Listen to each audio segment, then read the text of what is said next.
Okay, hello everybody. This is the first video I've ever made for my homebrew.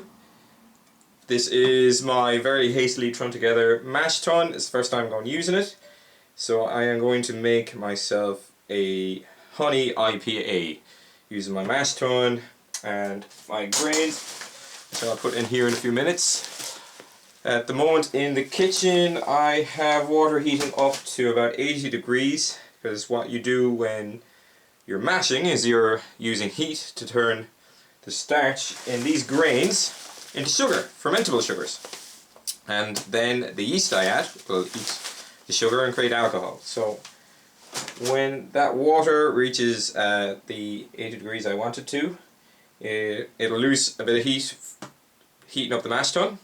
And then it'll lose a bit of heat heating up the grains themselves, and it'll come down to around, my calculations are correct, about 68 degrees, and I'll hold that degrees with this tun for about 30 minutes. I'll also be adding this pH stabilizer because the grains the grain bill I have is rising the pH of the water slightly too high, so that'll stabilize it down to 5.2, which is a pretty good pH to have in your water.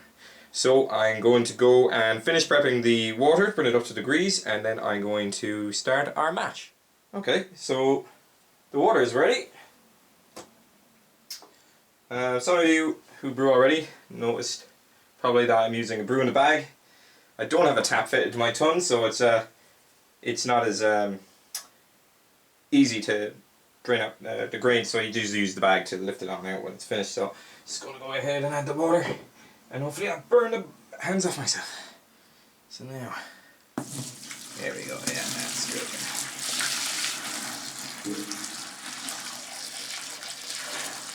So this is about 6.5 litres of water, and I used Beersmith to calculate the water needed, a very handy piece of software. So I'm just going to go ahead now and add my grains. When you're adding your grains, you want to add them kind of slowly, because you don't want to get any dough balls.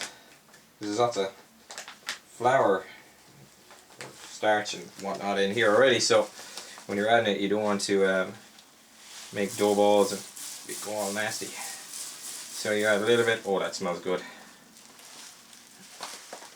And then you stir it in, make sure there are no dough balls. It's when it gets all sticky at the bottom. So just add in the rest of that. Okay, that's chunky enough. Add in another little bit. Just mash it around. Yeah, the extra space in here was a good idea. I'll go through my grain bill in better detail later on, but for the moment it's mostly a clean Maris Otter amount of grain. So that's all of that. Try it over there. Yeah, definitely no low balls in there. That's beautiful. Oh, I wish you guys could smell this. It smells so damn good. So, because it is a little cold in this room, and I can show all over the place. Oh, yeah, nearly forgot this. Stabilizer. Because it's a little cold in this room, I want to get the lid on this as quick as I can. My stabilizer. Bring that all down. Hope it's not just my baldy head on this.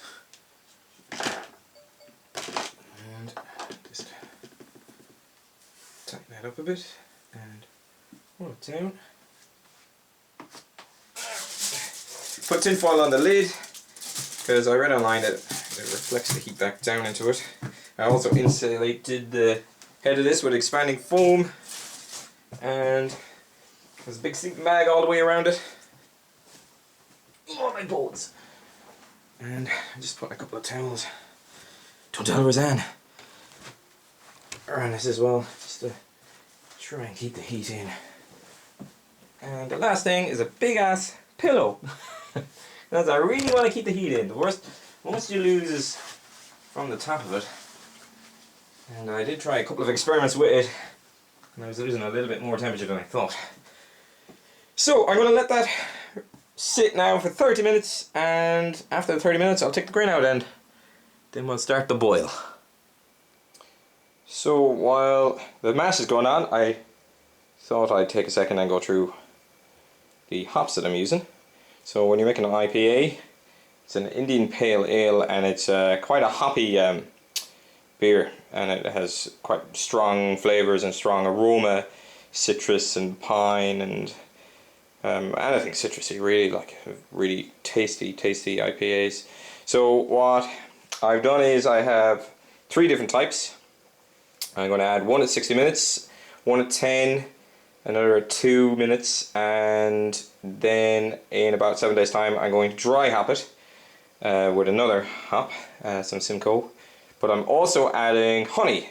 Now the idea with the honey is to bring the percentage up a little more, the percentage volume, and it will add a little bit of a honey taste to it as well, so that'll add that flame out. So the 60-minute hop I have here is some Centennial, and it's quite a lovely smell. Then at 15 minutes I'm going to add some Whirlflock, that's for clarity in your beer. And then at 10 minutes I'm going to add some Chinook. It's another real citrusy, gorgeous smelling hop. That's 3 grams. And at 2 minutes I'm going to add another gram of the Centennial, and then flame out some lovely honey from my father's own bees out in Holy Cross. So that's really tasty honey. So that's what I'll be adding. And then in 7 days time, after the primary fermentation is done, I'll be adding another 5 gram of Simcoe's hops. They'll be dry hopped, and they'll add lots of aroma to you. Like the smell from these hops is just amazing. So in a few minutes I will take the grains out of the mash and we'll start our boil. I gave it an extra 5 minutes just to be sure. So let's take all this stuff off, see how we got on. Oh, this is great. There was heat the last 2 times I did this on the lid. I'm hoping the tin foil did its job. So, ooh, oh, smell so good. Let's just take a quick temperature reading here. Not too worried about sanitation at the moment, because when we boil it we'll be killing it, and it's not supposed to be there. Okay, going up past that 50 mark. Slowly. 61, 64, 5, 6, come on. Okay, so it's in at around 67. Which is fine. I lost a little bit of a degree, hell of a lot less than I thought I'd lose, 67.5, so that is excellent news. So I give it an extra 5 minutes just to be on the safe side, and I was glad I did. So what we're going to do now is we're going to take out the grain, put it on this, let that sit there for 5 minutes, and let it drain out. So let's do that. Only problem with the, oh that's hot, the only problem with the in the bag is it can be quite messy. So let's turn this way and plop. So going to let that drain out. You don't squeeze the bag, because that puts a lot of bitter tannins in your brew and you don't want those. So going to let that drain out. After that I'm going to pour it into my kettle and we will start the boil. Right, so let's try this. Put the grains into a little bucket, and the little bucket is going to collect the last few drops, and I'll add them in a few minutes. This might be a little messier than I hoped it would be, but I can see why people like to add a tap on. Oh, it smells good. Okay, we're good. Now the reason I added 6.5 litres instead of the 1 gallon, which is the 1 gallon batch we're doing, is that the grain takes a little bit of the, oh god that smell, the grain takes a little bit of the volume of the water down, soakage, and then you also boil off a bit. So I put in 6.5 in the hopes that I'll have a 5 when it's finished. So this is going straight on the on my stove, and we'll see how we get on.